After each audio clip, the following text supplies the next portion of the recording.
అగ్నిపర్వతం విస్ఫోటనం కారణంగా బాలికి వెళ్లవలసిన ఎయిర్ ఇండియా విమానం తిరిగి ఢిల్లీకి సురక్షితంగా వచ్చినట్లుగా అధికారులు ప్రకటించారు. అధికారులు తెలిపిన వివరాల ప్రకారం జూన్ 17న మౌంట్ లెవటోబీ లకిలకి అగ్నిపర్వతం విస్ఫోటనం చెంది 11 కిలోమీటర్ల ఎత్తు వరకు లావా బూడిద ఎగిసిపడింది. అగ్నిపర్వతం నుంచి వెలువడిన బూడిద ఆకాశాన్ని కమ్మేయడంతో విమాన రాకపోకలకు అంతరాయం ఏర్పడింది. ఈ నేపథ్యంలోనే ఢిల్లీ నుంచి బాలి బయలుదేరిన ఎయిర్ ఇండియా AI-2145 విమానాన్ని మార్గ మధ్యలోనే వెనక్కి మళ్లించారు. తిరిగి విమానాన్ని ఢిల్లీలో ల్యాండింగ్ చేశారు. ప్రయాణికుల భద్రతా దృష్ట్యా ఎయిర్ ఇండియాతో సహా పలు విమానాలను రద్దు చేశారు. ముందస్తు జాగ్రత్తలో భాగంగా ఇండోనేషియాలోని మౌమెరేలోని ఫ్రాన్సిస్కస్ జవేరియాస్ సెడా విమానాశ్రయం తాత్కాలికంగా మూసివేశారు. బాలిలోని అంతర్జాతీయ విమానాశ్రయం నుంచి పరిమిత సంఖ్యలో విమానాల రాకపోకలను కొనసాగిస్తున్నారు.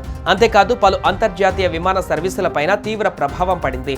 అనేక విమానాలు దారి మళ్లించారు. దీంతో ప్రయాణికులు తీవ్ర ఇబ్బందులు పడుతున్నారు. భారత్, సింగపూర్, ఆస్ట్రేలియా వంటి దేశాల నుంచి బాలికి వచ్చే పలు అంతర్జాతీయ విమానాలను రద్దు చేసినట్లుగా తెలిపారు. అగ్నిపర్వతం విస్ఫోటనం కారణంగా ప్రయాణికుల భద్రతను దృష్టిలో పెట్టుకుని తూర్పు ఇండోనేషియాలోని నుసా టెంగారా ప్రావిన్సెస్లోని విమానాశ్రయాన్ని మూసివేసినట్లుగా వెల్లడించారు. మరోవైపు అగ్నిపర్వత బూడిద విమాన ఇంజన్లు దృశ్య మానతకు అంతరాయం కలిగించి ప్రమాదాలు జరిగే అవకాశం ఉన్న నేపథ్యంలో అధికారులు ఈ నిర్ణయం తీసుకున్నారు. ఈ ఘటనపైన ఎయిర్ ఇండియా స్పందించింది. విమానం తిరిగి ల్యాండ్ అయిన తర్వాత ప్రయాణికులందరినీ ఢిల్లీలో సురక్షితంగా దింపామని తెలిపింది. ప్రయాణికులకు హోటల్ వసతి కల్పించామని, అలాగే టికెట్ డబ్బులు పూర్తి రిఫండ్ లేదా ఉచిత రీషెడ్యూలింగ్ అవకాశం కల్పించామని పేర్కొంది.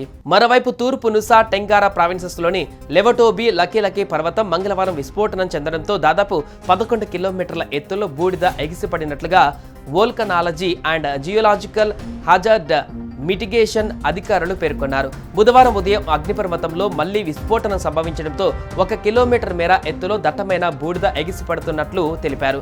ఈ విస్ఫోటనం కారణంగా అగ్నిపర్వతం సమీప గ్రామాల ప్రజలను సురక్షిత ప్రాంతాలకు తరలించినట్లుగా స్థానిక విపత్తు నిర్వహణ సంస్థ అధికారి అవి హల్లాన్ తెలిపారు. ప్రజలంతా అప్రమత్తంగా ఉండాలని, మాస్కులు ధరించి తగిన జాగ్రత్తలు తీసుకోవాలని సూచించారు. చివరిసారిగా ఈ ఏడాది మేలో లకిలకి పర్వతం పలుమార్లు బద్దలైందని తెలిపారు.